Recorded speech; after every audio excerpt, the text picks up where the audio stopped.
तो इसके बाद मैं अपने ब्लॉक प्रेसिडेंट हमारे बीच जो कठुआ से विश्व अंदोत्रा जी आए हैं, मैं इनसे रिक्वेस्ट करूंगा कि 2 मिनट के लिए वो स्टेज पर आएंगे और अपनी बात रखेंगे। चुने हमें ये देखना चाहिए कि वो नेता ईमानदार हो और टिकाऊ हो, ना कि नेता जाके बिकाऊ बन जाए। कुछ नेता ऐसे होते हैं जो टिकाऊ नहीं होते, वो बिकाऊ होते हैं। आपने देखा किस प्रकार से राज्यसभा के वोट पड़े, सांसद चुनने थे, सारी जनता ने वोट किसके खिलाफ डाला था? भाजपा के खिलाफ डाला था। भाजपा के खिलाफ गुस्सा था कि महंगाई से लोग परेशान थे, ये जो दंगा फसाद है इससे लोग परेशान थे। लेकिन कुछ ऐसे नेता भी निकले जिनको भाजपा को हराना था और वहां पे जाके भाजपा को ही जिता के आ गए। ये आप समझदार हैं, आपको पता होगा कौन से ऐसे नेता थे जो वहां पे जाके टिकाऊ नहीं बिकाऊ निकले और जनता को बेच के आगे, जनता का सौदा करके आगे।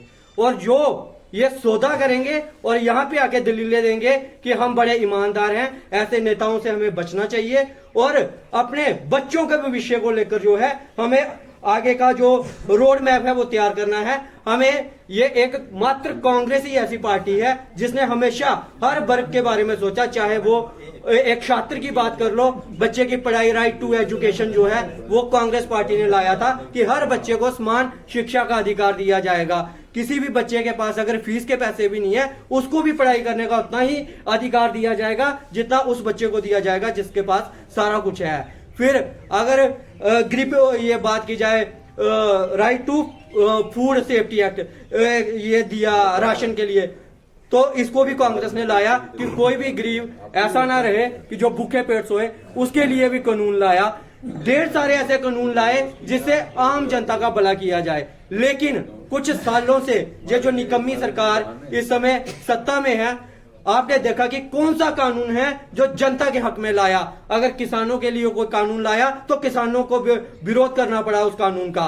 अगर किसी इन्होंने कहा कि बेरोजगारों को रोजगार दिया जाएगा, लेकिन आज वही जो बेरोजगार हैं वो इस सरकार के खिलाफ डटे हुए हैं और उस बेरोजगारी को उसको रोजगार देने की बजाय उसको दिया जाता है, लाठियां दी जाती हैं, लाठियां बांधी जाती हैं। मैं अपनी तमाम सारे साथियों से यही अपील करता हूं कि कांग्रेस का साथ दो। कांग्रेस एक सेकुलर जमात है जिसने हमेशा सबको जोड़ने का काम किया है, चाहे कोई बड़ा हो, चाहे कोई छोटा हो, चाहे कोई हिंदू हो, चाहे कोई मुसलमान हो, चाहे किसी भी वर्ग से हो, उसको जोड़ने का काम किया, ना कि किसी को तोड़ने का काम किया। जोड़ने से जो होता है, आप एक ईंट के साथ दूसरी ईंट को जोड़ोगे तो आप एक बिल्डिंग खड़ी कर दोगे, उसको बोलते हैं डेवलपमेंट। लेकिन अगर आप एक ईंट के साथ उस ईंट को तोड़ दोगे तो वो होता है विनाश, वो विकास नहीं होता। और आपने चुनना है कि आपने किसके साथ चलना है, डेवलपमेंट के साथ चलना है या इस विचारधारा के साथ चलना है जिसने कभी महंगाई के बारे में बात नहीं की, जिसने कभी रोजगार के बारे में बात नहीं की, जिसने कभी किसी गरीब के बारे में बात नहीं की। सिर्फ बात की होगी तो अपने हितों की बात की होगी, अपने लिए बात की होगी।